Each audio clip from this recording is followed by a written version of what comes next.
Welcome, welcome, welcome. Thank you so much for being here at 726 right here in Mountain Home, Arkansas. Hot and humid downtown Mountain. We spoke about that a few minutes ago. That's much more humid than we had expected today. By the time people see this show, we would have already had that cold snap that's coming in Thursday and Friday. Yes, the one where there may be snow flurries in northern Arkansas. Yeah. And people are all like a Twitter about How can that happen? Well, it's just silly. But of course, my daughter lives in Denver, and they're getting 4 to 8 inches right now. So that's another reason not to live in Colorado. Yeah. Snow the 1st of May is way too late in the season for me. Now, spring's here. You got big seasonal plans? Or? Well, actually, I'm going on a big golf trip. So I'm going to play golf for a couple days. And I was out at the driving range. Well, no. But anyway, I was out at the driving range yesterday, and so you're not a golfer though. No, I am. I love to play. I just don't get to play very often. But I love to play. Yeah. I really, I'd play every day if I could, but it's just sad.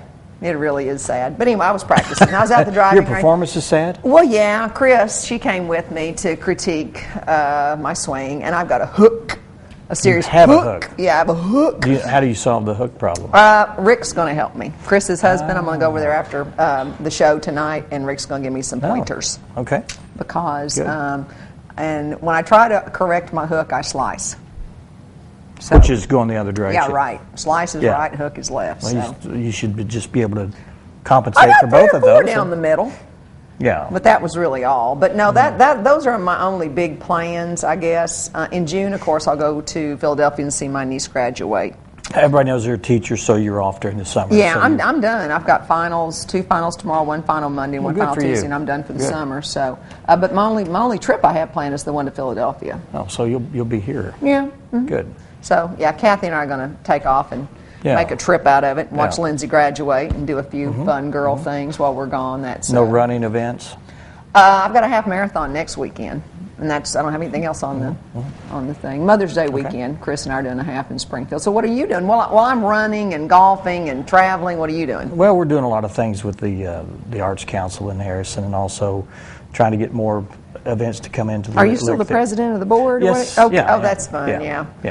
Because you've got. There's something. I've been on several boards before. And some are you just go and you do your thing, and some others, if you're interested in what the subject is of the board, it's not just a duty. Yeah, then it's a passion. I just was accepted to a board for the Buffalo River Partners.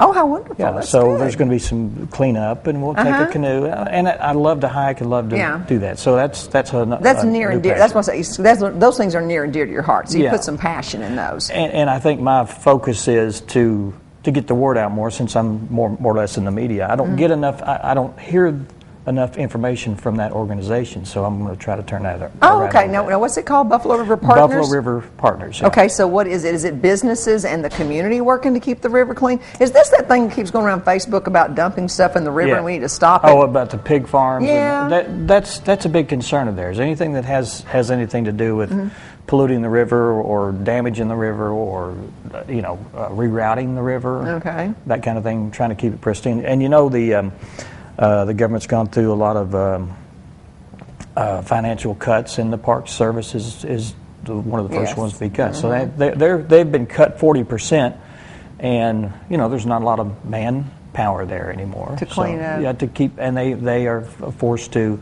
not do maintenance or close some park areas down, and some of the trails have to be shut down. So you're looking for volunteers. Looking for volunteers. People should and volunteer. Things like that. Now, this was a government program, but I remember when I was in high school a million years ago, some kids got to have a summer job, and all they did was 3 or 4 times a week float down the river and pick up trash. That was it.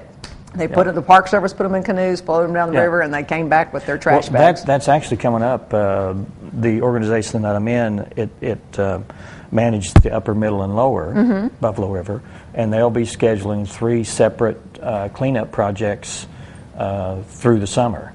So they'll be doing the upper, middle, and lower. Well, that's a lot of fun. And I'll be talking about that because we'll probably want people to be involved. Some volunteers and stuff. Yeah, they'll go to the canoe vendors, and the canoe vendor, it's part of the agreement with the Buffalo River that they allow canoe rental free canoes for people that do the volunteer work to clean up. So they'll be taking 20 or more people down the river, and they'll spend the afternoon or the entire day, pulling out tires and that kind of thing. Picking up all the trash. Well, I know I'm a member of the Ozark Highland Trail Association, and I've done trail cleanup, where they basically just say, show up with work gloves. If you've got tools, bring them. If not, we'll supply them. And basically everybody, you just kind of go through and clean up. Because if people don't step up and help, we can't look to the government to do everything. And so many of the people that tend not to volunteer to help are the ones that sit home and gripe about how the government tries to do too much. Well, they wouldn't have to do so much if you get out and volunteer and help. That sort of thing. So put your money where your mouth is. It's interesting.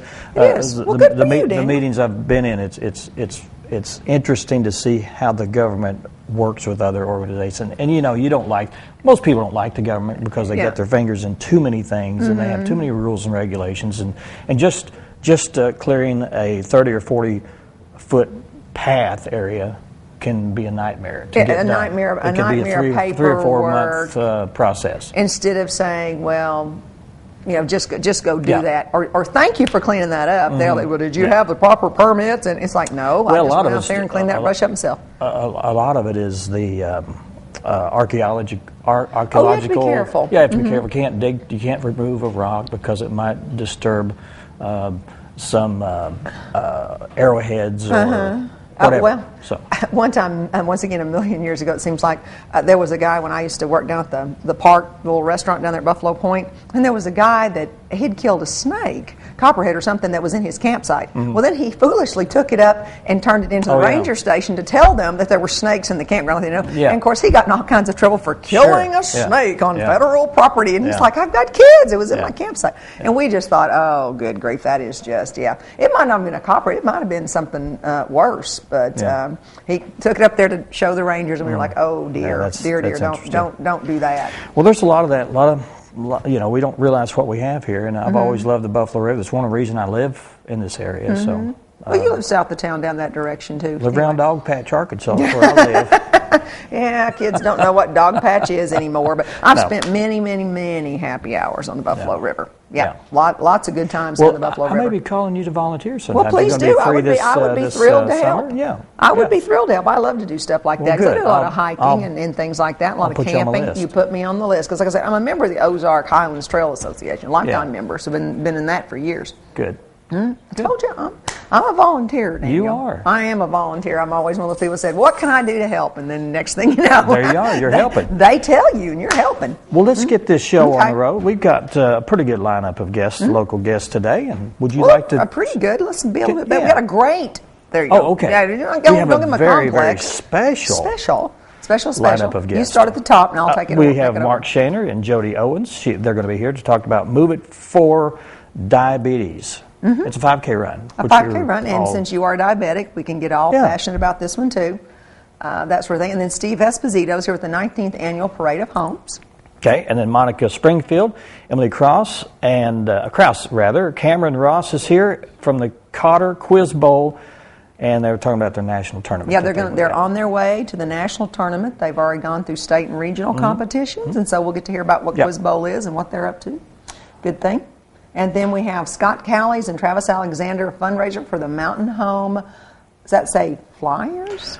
Fundraiser for the Mountain Home Flyers Youth Wrestling. Sorry, I didn't write that clearly you're enough. Always complaining about my handwriting, so I don't get to do it anymore. So we've got your youth handwriting wrestling. Really sucks. It really it's does. Bad. Don't say that word on TV, then you'll get bleeped out. It does. It's very, very, it's pitiful. My handwriting is pitiful. I wish I was not, but it is. Even I can't read it sometimes. I write my grocery list and I go to the store and I'm like, what is that? Yeah. What did I need? That's pretty bad. You can't read your own handwriting. Let's take a break. Okay. And then after we take that break, you'll be visiting with Mark Shaner and Jody Owens about the diabetic 5K run. Stay with us.